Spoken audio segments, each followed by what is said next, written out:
সুরক্ষণ করতে পারে না, অগ্রসর হওয়া তার পক্ষে সম্ভব নয়। যদি দৃষ্টান্ত বলি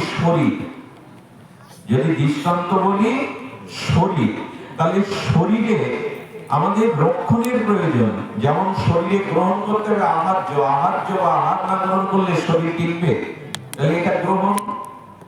শরীরে আহার্য গ্রহণ, এটা হলো গ্রহণ না করলে শরীর টিকবে।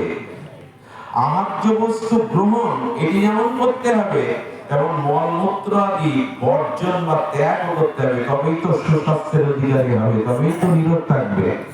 তারপরে শরীর দিয়ে যদি দৃষ্টান্ত দেই, যেমন নিঃশ্বাসটা গ্রহণ করছে আবার বর্জন করছে, না হলে বাঁচবে। শুধু বর্জন করলে সে তো শেষ নিঃশ্বাস ত্যাগ করবে, আর শুধু গ্রহণ করলেও সে বাঁচবে না।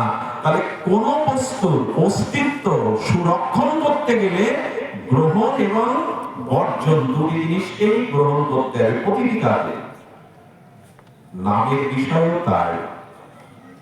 লক্ষ্য করুন, আহার্য বস্তু যেমন আমরা গ্রহণ করি, ওই আহার্য বস্তুর যে টক্সিন থাকে, বিষক্রিয়া থাকে, সেটা মলমূত্র দিয়ে বর্জন না হলে সেই দোষে প্রাণ ধারণে সে যথাযথ রূপে সুস্বাস্থ্য বা তিনি কখনো সুস্থ থাকতে পারবেন না।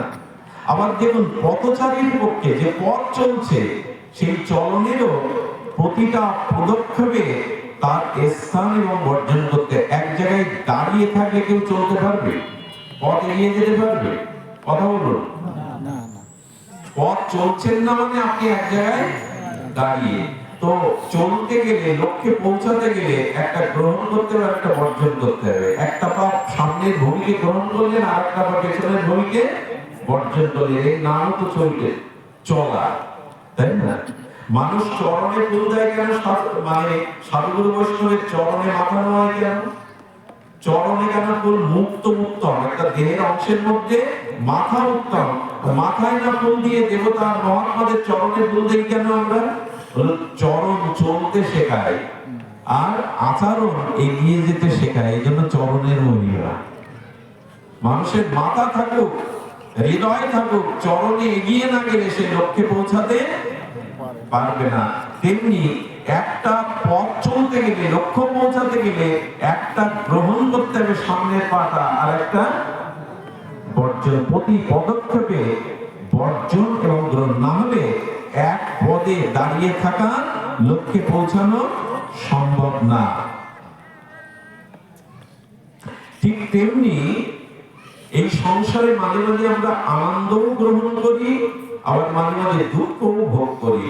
একটা গ্রহণ, একটা বর্জন, এটা আছে। ঠিক তদরূপ আজকের হরিনামে, আজকের সংকীর্তনে, আজকের নাম যজ্ঞে নামের যথাযথ প্রতিফলন হচ্ছে একটা কারণে, নাম গ্রহণেও এই দুটি বিধি, একটা গ্রহণ, একটা বলুন এরপরে কি বলা হলো?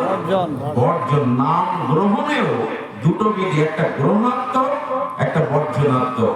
নাম সেই দিনই আপনার জীবনে কার্যকারী হবে, নাম সেই দিনই আপনার জীবনে পরম প্রেম মঙ্গল উদ্ধারের কারণ হবে, যেদিন নামের গ্রহণ আর বর্জনটা আপনি প্রকৃত অর্থে জানবেন এবং মানবেন। যেমন শাস্ত্রে বলা হয়েছে বিধি আর নিষেধ। বিধিটা গ্রহণ করো, নিষেধটা দেখো। বলেছে কিনা শাস্ত্রে? শাস্ত্র মানেই তো ওই বিধি আর নিষেধ। তো মনুষ্যত্ব জীবনে শ্রেয় লাভ বা কল্যাণ লাভের নিমিত্তেও মানুষের জীবনে কিছু গ্রহণ করতে হবে আর কি করতে হবে? ত্যাগ করতে হবে। সে কথাটাই এখানে শাস্ত্রে বলেছেন। সেইটি কি? গ্রহণ করবেন কি? স্মতব্য সততং বিষ্ণু স্মতব্য ন জাতুচিত সর্বে বিধি নিষেধায়া সুবেদরয় কিঙ্করা। সমস্ত শাস্ত্রের বিধি যে ভগবানের নামকে সর্বদা স্মরণ করো, এটাই হলো গ্রহণ। জীবনে গ্রহণ কি করতে বলেছেন? সর্বদা ভগবানের নামকে কি বলেছেন? সর্বদা স্মতব্য বিষ্ণু। আর স্মতব্য না জাতুচিত, কোন সময়ের জন্য নামকে ভুলে যেও না। আচ্ছা, এই গ্রহণ আর নিষেধ মেনেছি কি? আপনি আমার গ্রহণ করবেন, মলমূত্র বর্জন করবেন না, পারবেন তো? তা আপনাকে বলা হলো আপনি নাম গ্রহণ করুন, সর্বদা নামকে চলতে ফিরতে।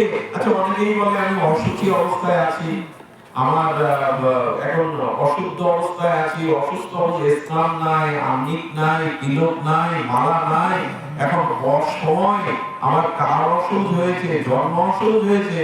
মহাপ্রভু বলেন কালা কালো ন প্রতীক্ষ প্রভু, মহাপ্রভু বলেন কালাকালের বিচার নেই। দেখুন, আমি আপনাদেরকে বলি, এরকম ভাবার সময় নেই, এরকম ভাবতে মহাপ্রভু বলিনি আগে শুদ্ধ হব তারপরে নাম নেব, না আগে নাম নেব পরে শুদ্ধ হব, কোনটা? কোনটা? অনেকে বিচার করে শুদ্ধ না হলে নাম বলে লাভ নেই, পবিত্র হৃদয়ে নাম না বললে নাম বলে লাভ নেই, এই ব্যাখ্যাও আছে।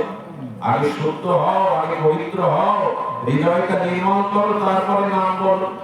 কোনটা আগে? শাস্ত্র মহাজন বলেছেন না, জীবনে যদি কেউ মনে করে আগে শুদ্ধ হব, পবিত্র হব, নির্মল চিত্র হব, তারপরে ভগবানের নাম নেব, আমি লিখে দিতে পারি কয়েক কোটি জন্মেও তার পক্ষে ওটা সম্ভব নয়। বরঞ্চ সম্ভব হলো আগে নাম গ্রহণ করো, পরে নির্মল হও।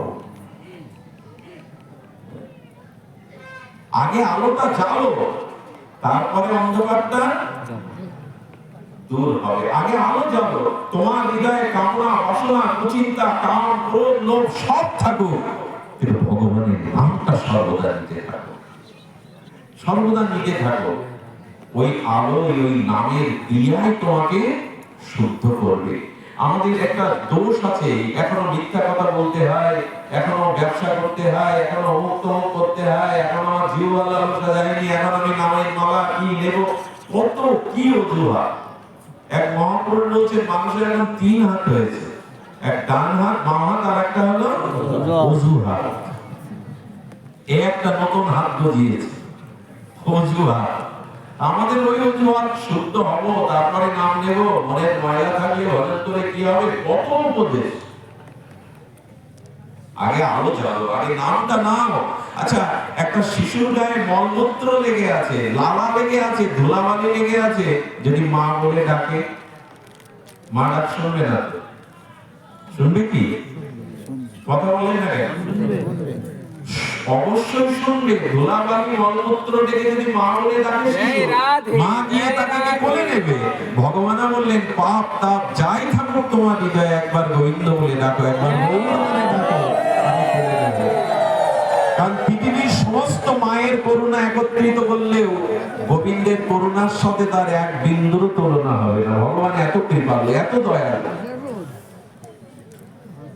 এই জন্য তুমি, আচ্ছা, রাত 2টো